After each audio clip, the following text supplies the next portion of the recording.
Packing for a business trip? No biggie. I like to travel light, but still bring a broad selection of outfits for any moment. For example, I always bring a formal pair of shoes and one casual. And here's a great trick to keep the tie in good shape. Just roll it, tuck it in, and save space. And of course, I bring the essentials. Underwear, socks, a pair of jeans, suit pants, and now, the shirts. I bring a variety of shirts.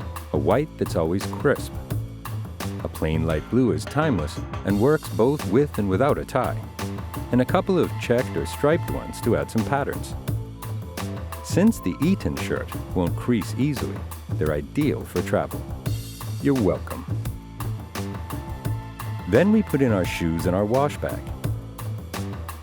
On top, we put the blue suit jacket, a garment that can be used in both formal and casual situations. Make sure to fold it with the sleeves inside out so it doesn't get worn. Finally, some accessories. They don't take that much space, but are essential for my outfit. Neat.